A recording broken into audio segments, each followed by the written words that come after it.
I read a lot of bizarre news stories, but this one stuck with me. Not just because of how strange it was, but because of how many people actually witnessed it. This happened in Indiana. The case centers around Latoya Ammons and her family, a mother and her 3 kids, who claimed they were being terrorized by demonic forces. Sounds like a movie, I know. But what made it different is that their claims were taken seriously enough to spark an official investigation. And what investigators found was more disturbing than anyone expected. It started small. Unexplained noises in the house, strange cold spots. Then it escalated. Latoya said her children began acting violent, speaking in deep, unnatural voices, eyes rolling back in their heads, one of them even levitating in front of family members. At one point, her 12-year-old daughter told doctors she felt like she was being choked by unseen hands. She said she heard a voice whisper that she'd never see her family again and wouldn't live another 20 minutes. But the moment that really turned heads came from her 9-year-old son.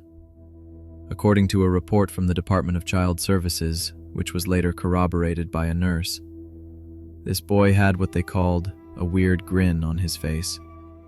Then, with witnesses in the room, he walked backwards, up a wall, and onto the ceiling. He never let go of his grandmother's hand. Everyone there, the caseworker, the nurse, other staff, saw it, and they ran out of the room. That part alone was enough to make headlines, but the story didn't stop there. The family eventually moved out, but the haunting seemed to follow them. The local priest got involved and even performed a series of exorcisms, one of them officially authorized by the Catholic Church. He claimed the house had a heavy, dark presence. He said he saw objects move on their own, and at one point felt like something invisible was choking him. Over time, the family's symptoms subsided. The exorcisms seemed to help, but the house itself became infamous. So much so that it was eventually purchased by a well-known paranormal investigator who claimed it was one of the most active locations he had ever visited. There are skeptics, of course. Some believe the family was under extreme stress or suffering from shared delusions. But others, including medical professionals, law enforcement, and social workers, said they witnessed things they still can't explain. The official record includes nearly 800 pages of testimony, interviews, and reports. Whether it was mental illness, mass hysteria, or something truly paranormal, what happened in that Indiana home still haunts those who lived through it. I've heard of strange teachers before, but nothing prepared me for what I read about Danielle Harkins, a 35-year-old school teacher from St. Petersburg, Florida. This wasn't just a case of a teacher crossing a line. It was something far darker. In June of 2012, her friends and co-workers noticed she'd started acting differently. She became distant, withdrawn, and strangely obsessed with demonic rituals. Nobody thought much of it at first. Eccentric behavior happens. But then she gathered a group of her former students, 7 teenagers, and brought them to a secluded area near the St. Petersburg Pier just before sunset. That's when things turned terrifying.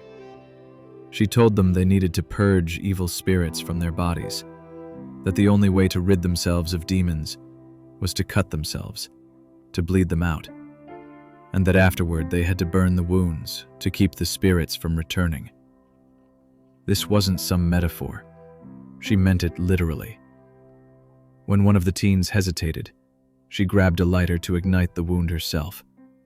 The wind blew out the flame, so she doused the student's hand in perfume, then lit it. The boy suffered second-degree burns. Another teen was slashed across the neck with a broken bottle. Harkins heated a small key with a flame and pressed it to the cut to seal it. None of the teens spoke up at first. Not one went to their parents. The whole thing might have gone completely unnoticed if it weren't for a friend of one of the students, someone who heard about what happened and went straight to the authorities. That call saved lives. When the police arrested Harkins, she didn't resist. She didn't even offer much explanation. Investigators tried to ask her what kind of belief system would require these rituals, but she wouldn't say. She never explained why she did it or what she thought it would accomplish. She was charged with aggravated battery and child abuse. And while the case didn't make national headlines for long, it left a scar on the community. The kids who were involved didn't speak publicly. Some people speculated they had been groomed over time.